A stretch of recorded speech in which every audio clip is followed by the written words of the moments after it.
तो पिला माने आज वीडियो आम +3 4th सेमिस्टर ऑडियंस पे बहुत ही गुरुत्वपूर्ण कहीं पिला माने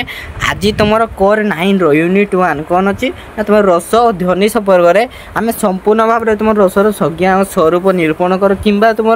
प्राच्य साहित्य रसर स्वरूप आलोचना कर से जो लंग क्वेश्चन अच्छे तो ता संपूर्ण भाव में आलोचना करिया तेणु पिला जो पिला भी चैनल नुआ आसीच तो चैनल को सब्सक्राइब करनी जहाँद्वारा एमती कौन पढ़ा रिलेटेड भल भल वीडियो यही चैनल आसो तो पिला चलते भिडियोटी स्टार्ट करिया देख पिला प्रथम कर प्राच्य साहित्य रसर स्वरूप आलोचना कर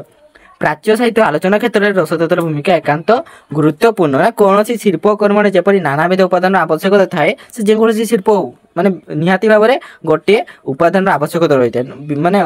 उपादान बिना कौन भी शिल्प गठन हो पार ना तो सहीपरि साहित्य शिल्प में केतेक उपादान आवश्यकता थाए तो साहित्य तार उपादान भाव में कौन कौन देखा ना भाव भाषा शब्द और अर्थ को से ग्रहण करे पाठक प्राण में आनंद संचार करने साहित्य को जो शक्ति बा क्षमता पर निर्भर करे से ताहाको ही रस कहुए तो पिला बुझीगला ना रस क्या कहुए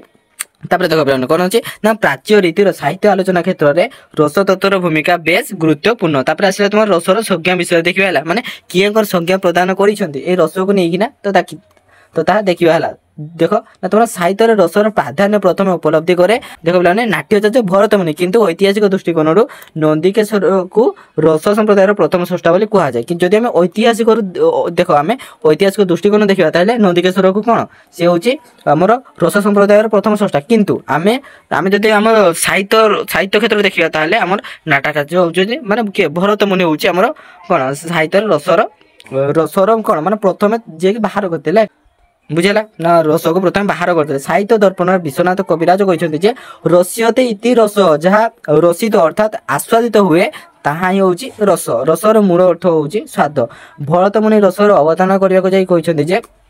अत्राह रस इति कह पदार्थ अस्वाद्यवाद माने नाट्यशास्त्र से कहते कि भरत मुनि अर्थात रस क्या कहुए ना जहाँ आस्वादित हुए एणु रसर मूल अर्थ है आस्वादन करवा आसला तुम अलंकार तरंगिनी ग्रंथ जो पंडित कुलमणि दास से रस संपर्क में मत देना सी कौन कहते कौन रचनार श्रवण बा पठन मनर जो स्थिरतार अपूर्व आह्लादर उदय हुए तो ताहाको ही रस कहुए से तुम धनियालोक ग्रंथ आनंद बंधन भी मत देते नहीं तत शून्य काव्यम अर्थात रस शून्य कौन काव्य नहीं है तुम आलंकारिक मनमोट तांकर काव्य प्रकाश से उल्लेख कर रस स्वादन संभृत आनंद माने माने देखो रस स्वाद द्वारा जो व्यक्ति आनंद प्रदान पाए माने से निज कौन निज को से आनंद प्रदान निजर मन को आनंद प्रदान करि पारे ताहाको ही रस कहुए धनंजय रसर संज्ञा निरूपण करि स्वाद काव्यर्थ संभवात देखो धनंजय कौन कहते स्वाद काव्यर्थ संभदात आत्मनंद संभवत माने देखो तांकर मतरे काव्य द्वारा सकर अर्थ प्रकाशित हुए और जो आनंद उद्भव हुए ताहाको ही स्वाद बा रस कहुए आलंकारिक राजशेखर तांकर काव्य मीमांसा कहते जदि साहित्य गोटे सर्वांग सुंदर मनीष सहित तुलना कराए तेज शब्द और अर्थ होर शरीर कारण शब्द और अर्थर मिश्र रूप साहित्य नहीं देखा मिलता है देखा जाए देखो तुम रस कौन रस गंगाधर प्रणेता पंडित राज जगन्नाथ कहते रमयार्थ प्रतिपादक शब्द काव्यम अर्थात जो शब्द रमणीय अर्थ प्रतिपादन करे ताहा हूँ काव्य से तुम सिली आरिस्टोटल से मत देते तो रस को लेकिन है तापर आसे तुम रसर स्वरूप विषय जान देखो साहित्य रसतत्व को साहित्यर आत्मा बोली आलोचक मैंने मुक्त कंठर स्वीकार कर तो प्रकृत बसंतर मड़य देखो प्रकृत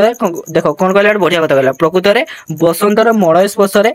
शुष्क तरुरे नवपल्लव सृष्टि है नीरस साहित्य रसमलयर स्पर्श भरी दिए और सचेतन सरसता माने मन सहित भाव और रसर संबंध रही जो मन से भाव जो भाव से मन देखो सॉरी जो मन से भाव और जो भाव से हूँ रस तांकर भाषा जोत मन स्तत भाव स्तत रस काव्यशास्त्र अनुभवर कथा देखो व्यक्तिर अनुभव पाठकों निकट में पहुँचे कि तो देखो यह जी रसात्मक हुए तो से उपभोग्य होता है तेणु यह बोध शक्ति और अनुभव को शक्ति उपर ही निर्भर करे धनियालोक रचयित आनंद बर्धन रसर स्वरूप संपर्क से कहते जदि बहु संख्यक दर्शकों सम्मुख में गोटे देखो गोटे पूर्ण यौवन सुंदरी नायिका को उपस्थापन कराए तेबे ଏହି ନାୟିକାର ସୌନ୍ଦର୍ଯ୍ୟରେ ସମସ୍ତେ ନିଶ୍ଚିତ ଭାବରେ ଆନନ୍ଦିତ ହେବେ। ତ କେହି ନାୟିକାର ମୁଖମଣ୍ଡଳ ସନ୍ତୁଷ୍ଟତା ଲାଭ କରିବ, ତ କେହି ନାୟିକାର କ'ଣ କଟାକ୍ଷ ପାତରେ ଆନନ୍ଦ ପ୍ରଦାନ ମାନେ ସେ ନିଜେ ଆନନ୍ଦିତ ହବ ହେଲା। ତ ଏହିପରି ପ୍ରାୟ ପ୍ରତ୍ୟେକ ଦର୍ଶକ ନାୟିକାର ଏକ ବା ଏକାଧିକ ଅଙ୍ଗ ଲାସ୍ୟ ହାସ୍ୟ ଓ ତାର ସନ୍ଦର୍ଶନରେ ସେମାନେ ଆନନ୍ଦିତ ହୋଇଥାନ୍ତି। ତ ତେଣୁ ନାୟିକାର ସୌନ୍ଦର୍ଯ୍ୟ କୌଣସି ଗୋଟେ ନିର୍ଦ୍ଦିଷ୍ଟ ସ୍ଥାନରେ ନିହିତ ନଥାଏ, ବରଂ ସର୍ବାଙ୍ଗରେ ରହିଥାଏ। ଦେଖ ଗୋଟିଏ ସ୍ଥାନରେ ନଥାଏ, ତାର ସର୍ବାଙ୍ଗରେ ତାର ସର୍ବାଙ୍ଗରେ ତାର କ'ଣ ସୌନ୍ଦର୍ଯ୍ୟଟି ଥାଏ। ସେଇପରି ଭାବରେ ଦେଖ ସେଇପରି ଭାବରେ ପ୍ରତିଭାବାନ କବିମାନଙ୍କର ରଚନାରେ ତାପରେ ଆସିଲା କ'ଣ ପ୍ରତିଭାବାନ କବିମାନଙ୍କର ରଚନାରେ ବ୍ୟାଖ୍ୟାର୍ଥ ଲକ୍ଷ୍ୟାର୍ଥ ରୀତି ଗୁଣ ଅଳଙ୍କାର ଓ ତମର ଶବ୍ଦ ସଂଯୋଜନା ଇତ୍ୟାଦି ଠାରୁ ଅତିରିକ୍ତ ଗୋଟିଏ ସ୍ୱତଃସ୍ଫୂର୍ତ୍ତି ସୌନ୍ଦର୍ଯ୍ୟ ଅନୁଭୂତ ହୁଏ, ଯାହାର ନାମାନ୍ତର ହେଉଛି ରସ। ରସ ଉପଲବ୍ଧି ନିମନ୍ତେ ସର୍ବପ୍ରଥମେ ଆବଶ୍ୟକତା ହେଉଛି ସହୃଦୟତା। ସହୃଦୟତା ବିନା ରସ ଠାରେ ରସ ଉତ୍ପନ୍ନ ହେଇପାରିବ ନାହିଁ। ତ ଯେଉଁମାନଙ୍କର ଠାରେ ସେଇ ସହୃଦୟତା ସଂସ୍କାର ଆଣିଥାଏ, ତ ସେମାନେ କେବଳ ରସ ଉପଲବ୍ଧି ପାଇଁ ଉପଯୁକ୍ତ ହୋଇଥାନ୍ତି। ତ ଯୋଗୀମାନେ ପରମାତ୍ମା ସ୍ୱରୂପ ହୃଦୟରେ ଅନୁଭବ କରି ଯେଉଁ ଆନନ୍ଦ ଉପଭୋଗ କରନ୍ତି, ସହୃଦୟ ବ୍ୟକ୍ତି ରସ ସ୍ୱାଦନ ବେଳେ ଠିକ୍ ସେହିପରି ଆନନ୍ଦ ଉପଭୋଗ କରିଥାନ୍ତି। ସୁତରାଂ ଚିତ୍ତ ଯେତେବେଳେ କହିପାରିବନି ଆନନ୍ଦ ଉପଭୋଗ କରିଥାନ୍ତି, ସହୃଦୟ ବ୍ୟକ୍ତି ରସ ସ୍ୱାଦନ ବେଳେ ଠିକ୍ ସେହିପରି ଆନନ୍ଦ ଉପଭୋଗ କରିଥାନ୍ତି। ସୁତରାଂ ଚିତ୍ତ ଯେତେବେଳେ ରସରେ ପ୍ଲାବିତ ହୋଇ ଉଠେ, ସେତେବେଳେ ଲୋକର ଅନ୍ୟ ବାହ୍ୟ ବସ୍ତୁର ଜ୍ଞାନ ରହେ ନାହିଁ, ବରଂ ଅନିର୍ବାଚନୀୟ ଆନନ୍ଦ ପ୍ରବାହରେ ମଗ୍ନ ହୋଇ ସେ ଚିତ୍ତ ବ୍ରହ୍ମାଙ୍କର ପରି ଏକ ଅପୂର୍ବ ସୁଖ ସମ୍ଭବ କରେ। ପଠନ ବା ଦର୍ଶନ କାଳରେ ମନରେ ସୁପ୍ତ ବାସନା ଜାଗ୍ରତ ହୋଇଥାଏ ଓ ଏହି ଧରଣର ସାହିତ୍ୟ ତ ଦେଖ କ'ଣ କଲେ ନା ଏହି ଧରଣର ସାହିତ୍ୟ ପଠନ ବା ଦର୍ଶନ କାଳରେ ତାହାର ବାସନା ଚରିତାର୍ଥ ହୋଇଥାଏ। ତେଣୁ ସେ ରସର ଉପଲବ୍ଧି କରିବାକୁ କ୍ଷମ ହୋଇଥାଏ। ରସର ବାହ୍ୟିକ ଉପାଦାନ ଅପେକ୍ଷା ତାହାର ମାନସିକ ଉପାଦାନ ଅଧିକ ଗୁରୁତ୍ୱପୂର୍ଣ୍ଣ। ମାନସିକ ଉପାଦାନ ହେଉଛି ଏହାର ମାନସିକ ଭାବ ବା ଆବେଗ ହେଲା, କିନ୍ତୁ ଏହାର ବାହ୍ୟିକ ଉପାଦାନ ହେଉଛି କବିଙ୍କର ସୃଷ୍ଟି କାବ୍ୟ ଶୋକ ଏକ ଆବେଗ, ଯାହା ବାହ୍ୟ ଜଗତରେ ରସ ଭାବରେ ଗଣ୍ୟ ନୁହେଁ। ତେଣୁ ଶୋକ ମଧ୍ୟରେ ରସର ପଦବାଚ୍ୟ ହେବ। ରସର ଉଦ୍ଦେଶ୍ୟ ଆନନ୍ଦଦାନ। ଶୋକ ଯେତେବେଳେ କାବ୍ୟ କବିତାରେ ପ୍ରକାଶ ପାଏ, ସେତେବେଳେ ଏହା କରୁଣ ରସରେ ପରିଣତ ହୋଇ ଆନନ୍ଦ ପ୍ରଦାନ କରିବ। ତାପରେ ଦେଖ ଲୌକିକ ଦିଗରେ ନା ବାହ୍ୟ କାରଣରେ ଜାତ ଶୋକ ରସ ନୁହେଁ। ପ୍ରତିଭାର